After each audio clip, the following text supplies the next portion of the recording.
Yo, this is a great Twitter thread going over the cost of qualifying for Worlds for the Pokemon TCG.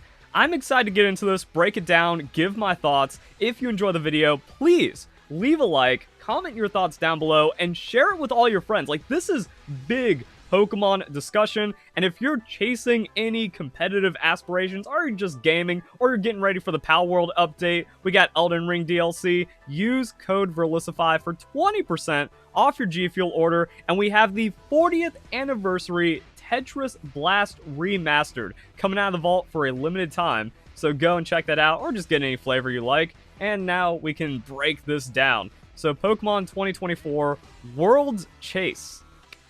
I like that. I like how they call it that. You know, this is the World's Chase, throwing everything down, get enough points for the qualification, and oh, that seems really expensive, which also goes into what's happened with the Pokemon VGC, that idiots are saying, oh, the Pokemon VGC is inaccessible, when it's like, no, less time and money than any other competitive discipline. And if you get into sports or the Olympics, Pokemon is practically free, but we also have to look at the prize money, because $6,000 for the year, if you get top 4 in one regional event, you almost have like the rest of your year covered, and then you have other like prizes you can earn, or you go for like internationals and worlds, and then you make crazy money. Like Pokemon TCG can actually be a career just from winning events before you even do like deck breakdowns or get sponsors and stuff. And it's even crazier, like if you're a local, you don't even care about going to Worlds, you're just like, oh, I like the Pokemon TCG, I'm pretty good, I'm going to go to regionals. You get 16th, you got $2,000 for just taking the bus to the local convention center. So Pokemon prizing has been pretty crazy, and they recently increased the amount of prizes, which has some controversy around it because VGC is all cheating. And then there's some weird corruption stuff with the Pokemon Company because Tord, Michael Pramlott, they're allowed to cheat because the Pokemon Company likes them and they have friends and play Pokemon. Same thing in VGC with a lot of the top players, especially Wolf Glick, Ray Rizzo back in the day. Ray Rizzo cheats at Nationals and then gets hired on by the Pokemon Company. Same thing with Cybertron, career-long cheater back in Generation 5, gets hired by the Pokemon Company. Friends are allowed to cheat and steal prize money. But if we're just talking about the cost of a World's Chase and trying to have some kind of like competitive aspirations and then breaking it down, like it does get pretty crazy, because what about the World Championship? You qualify for Worlds, so it costs like $6,000 to qualify for Worlds, but you make a couple $100 in prize money maybe. $50,000 first place this year for 2024. That's a job. And then it also just has like some crazy stuff. Like you get top 32 at Worlds, that's $5,000. That pays for almost all of your season, regardless of anything else. So even if like you have a full-time job and then every other moment is dedicated to like the Pokemon TCG, it actually pays and profits. And then the internationals, that just happened, $25,000 for first, $3,000 for top 32, and then we also have the top 64 is $2,000. Like you pay for your trip if you're top 64 out of 2,000 people at an international. Now, Pokemon VGC prizing is less, but it costs way less to compete in the Pokemon VGC, because you only need one game to compete. Anything else is quality of life, but you don't have to own Pokemon Sword and Shield DLC to have an Urshifu. Anyone saying it costs hundreds of dollars to compete in the Pokemon VGC is lying, and I've debunked that many times in many videos. Because if you're playing a competitive game, it means you should be a fan of that game. But I guess since everyone cheats in Pokemon VGC, they aren't fans and they never played the games. But it's like, oh, you already own Pokemon Sword and Shield and the DLC because it was great, and that gave you 3 years of competition. Nintendo Switch, you're not buying it just to play Pokemon Scarlet and Violet. You can also get used versions of these games, and no one's using Enamorus. So like, all of that is just complete garbage.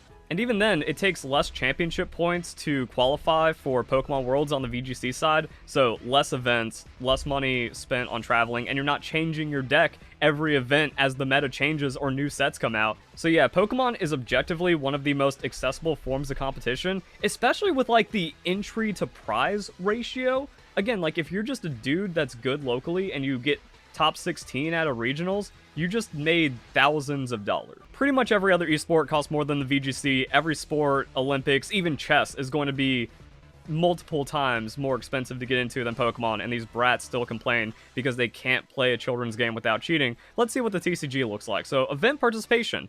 Oh yeah, that's like another weird thing. It costs $70 to enter a Pokemon event, which is also backed up by the prizes, so I mean, that's completely fair. So like, you're spending more than the amount that the game costs, or almost as much as your deck costs to participate, and you have to do that multiple times to get the championship points. I've disagreed with the championship point system for a long time, but yeah, like we can see, this does get pretty crazy. Travel, Flights, $2,500. Hotel, $1,000. Transit, $750. Food, almost $1,000. $6,000 total to get 600 championship points for the TCG. And then we have like participation breakdown, 18 challenges. It's around $15 entry on the challenges, but depending on the card store, you know, you get that money back in packs. Sometimes like, oh, $10, $15 entry fee, you get a pack for participating. And then some card shops that are really cool, they'll put like half of the entry fee into a prize pool or give you store credit, which you're going to be using to build your next deck for regionals anyways. So you actually, even though it's like, oh, I'm spending hundreds of dollars just to get championship points and challenges, it's about the participation, and then you can get some of that money back, especially if you're good. Cups, a bit more expensive. Regionals, 5 regionals costing almost $500 to enter. Crazy. Special events, $35, and then international challenges, like $70 entry. Placed in 25 out of 37 events, 707 points, but best finish limit giving you 661. Oh, I thought you got like 601, but yeah. So like, this is actually overkill on the points, but again, like, oh, if I go to internationals, I can pay for my trip with a good showing. So 8 flights total from New Jersey, Toronto, $300, Portland, $600 booked last minute. I didn't know you could go to Knoxville or Orlando from New Jersey for $80. I imagine round trip. So like, there's something crazy there. Or I guess if you're participating in these events, cash in your miles. So going back to this, I was like, wow, yeah, depending on how many events they're going to, that seems less than I expected on flights and stuff, and the participation was more than I expected. So, you know, your results may vary, maybe knock those numbers up a couple $100 more, depending on like how good you are at finding travel deals.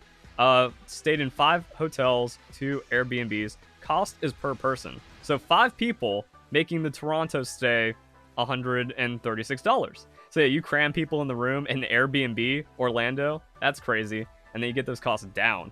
Then we have transit and food breakdown, most variable depending on preferences, walking versus Uber, cheaper food versus more expensive. Yeah, if you win or get like top 4 out of regionals, you're getting the nicest dinner in that city. And that just makes your experience even better and worth it. Because like, why else are you competing? Why else are you making money? It's to not get some great sushi or one of the best steaks you've ever had because you're good at Pokemon.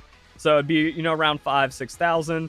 Never track the cost of sleeves, which actually does add up. Especially because like we've seen a lot, like when you're heavily participating, you should actually be changing out your sleeves throughout the tournament. That way you don't get hit for like a marked card penalty or just disqualified for cheating accidentally. Also not counting the cost of cards. So Pokemon is way cheaper than Yu-Gi-Oh! Or Magic the Gathering, and there's been a lot of threads about like, oh, it only costs like $100 to get the meta deck, so it's way more accessible to get into. But it's going to be a few $100s throughout the season, so yeah, bring it up, you know, estimate, let's just say it costs you $7,000 to get a Worlds qualification. I hope this helps anyone budget for their own Worlds chase. Spreadsheet below for anyone that wants to dig deeper.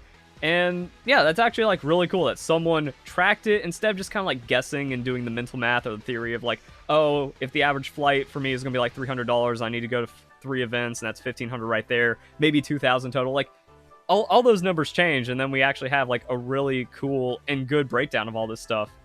And this is what the brats in the Pokemon VGC don't understand, that if you're going to compete and you're going to be playing for prize money, or you're trying to make a living, or like you want to do something substantial with Pokemon, you need to sacrifice. You have to put in the work, and that work includes training your Pokemon. That work includes buying the games to maybe find some kind of legal advantage. In all forms of competition, especially sports, the earlier you start, the more advantages and resources you are going to have. You play youth baseball, and then you stick with that until high school, college, you're going to be a lot more set up than someone that decides to start their athletic dream a lot later in life. And also shows anyone saying like, oh, it costs $500 to get into Pokemon Scarlet and Violet VGC is just straight up lying, because less than 0.1% of people are starting Pokemon exactly now, and also like in a weird time where it's like, oh, before DLC, so like it's actually way less now because you just get DLC and then you can get Urshifu that way. It's a lot of dishonesty. A lot of just like ignoring how Pokemon work. So use as an example of someone that literally does not exist in VGC, that started exactly May 2023 and never played Pokemon before Pokemon Scarlet and Violet, and then has decided to make like the complete regionals run and thinks they are entitled to a Worlds qualification in their first year ever playing Pokemon. What, without owning any Pokemon games before and needing to buy a Nintendo Switch. So yeah, this is the reality of all competition, and even in the Pokemon TCG side, your deck, your game pieces, they're the least expensive part of actually participating. If you can't afford a couple of Pokemon games and Nintendo Switch, you absolutely can't afford to compete to begin with. Follow the rules, work hard for your things, and that's completely fair in how all competition works because there's a lot of money on the line. But there we go, guys, and I want to know your thoughts. Have you done a World's Chase? Have you actually won anything at a regional event? How do you feel about competition? Or just anything else, like, oh yeah, I'm a Smash player, and then I grinded locals until I was able to save up enough to go to a larger event. I got top 32 and made a few $100, and it's like, I'm not Mango Pro, but I was able to get a new controller, or I was able to buy something nice for myself. And that's what the Pokemon community is just too toxic and entitled to understand, is that if you are playing for Elite, if you're playing at a world's caliber and trying to get life-changing or job-setting money, you have to give it all for that. And that's what all other athletes do, and they don't complain because that is the goal. And Pokemon is no different and needs to be respected. So, hope you guys enjoy the video. Hope you all have a nice day. Thank you very much for watching.